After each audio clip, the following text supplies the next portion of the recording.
The waiting is over. The decision is made, and the consequences are now unavoidable. Father Davide Pagliarani, Superior General of the Society of St. Pius X, has sent his answer to Cardinal Víctor Manuel Fernández, and the answer is no.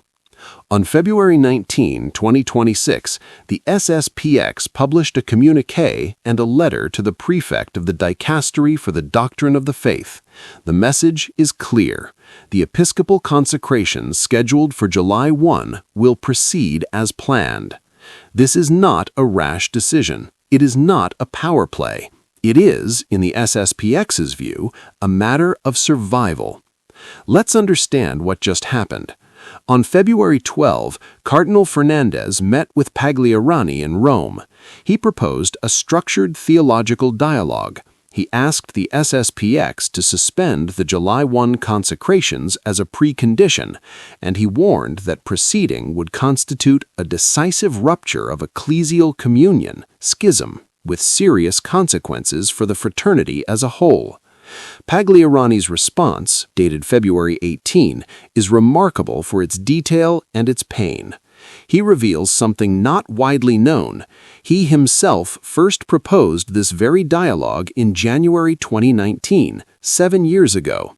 He wrote to the Vatican offering to discuss 9 specific topics, including ecumenism, interreligious dialogue, the priesthood, conjugal morality, and synodality. The Vatican's response at the time was oral and negative. They told him a doctrinal agreement was impossible. Now, 7 years later, with the threat of excommunication hanging over them, the Vatican wants to talk.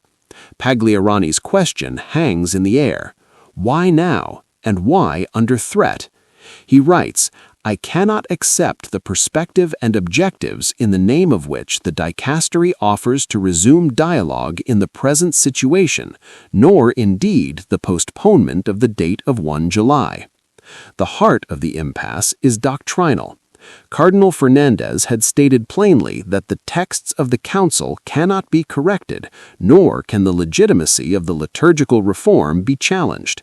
For the SSPX, this is the wall they cannot climb. They believe the Council introduced ruptures with tradition, in ecumenism, in religious liberty, in the liturgy. To accept these uncritically, they argue, would be to abandon the faith itself." Pagliarani lists the concrete fruits of these changes. Pope Francis's Amoris Laetitia admitting divorced and civilly remarried to communion. Traditionis Custodes suppressing the traditional Mass. The recent document Mater Populi Fidelis attacking Our Lady's titles as co-redemptrix and mediatrix. The continuation of Fiducia Supplicans under Pope Leo XIV allowing blessings for same-sex couples, and the ongoing synod on synodality, pushing the Church toward democratic structures. In this context, the SSPX sees itself as defending what the Church has always taught. They reject the accusation of schism outright. Their letter states, "An episcopal consecration not authorized by the Holy See does not constitute a rupture of communion, provided it is not accompanied by schismatic intent or the conference of jurisdiction." They are not setting up a parallel hierarchy, they insist. They are not claiming jurisdiction over territory. They are simply ensuring that priests can be ordained and souls can receive the sacraments. Bishop Joseph Strickland has come out strongly in their defense. On February 7th, he declared a state of emergency in the Church. He wrote, "When heresy is tolerated but tradition is strangled, something has gone horribly wrong. When those who break with doctrine are welcomed and those who cling to doctrine are treated as suspect, authority has turned against its own purpose." Bishop Athanasius Schneider has also challenged Cardinal Fernández's claim that Vatican II texts cannot be corrected. In an interview with Dr. Robert Moynihan, Schneider stated, "Like other ecumenical councils, pastoral statements can be changed." He called the Vatican's behavior toward the SSPX harsh, uncompromising, and imprudent. Dr. Peter Kwasniewski points to the Marian dimension. The Vatican's November 2025 attack on Our Lady's titles, he argues, was the decisive nudge that pushed the SSPX from possibility to action. He quotes Pagliarani's homily, "The anguish of a son whose mother has been subjected to public disgrace." The SSPX is not asking for privileges. They are not demanding canonical regularization. They simply ask to be left alone to serve the souls that come to them.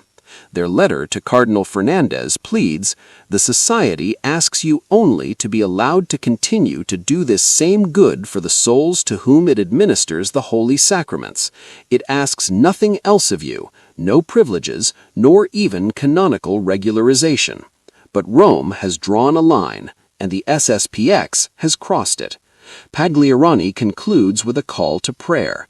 He asks the faithful to offer their rosaries and Lenten sacrifices, especially for the Holy Pope, for the good of the Holy Church, and to prepare souls worthily for the ceremony of 1 July.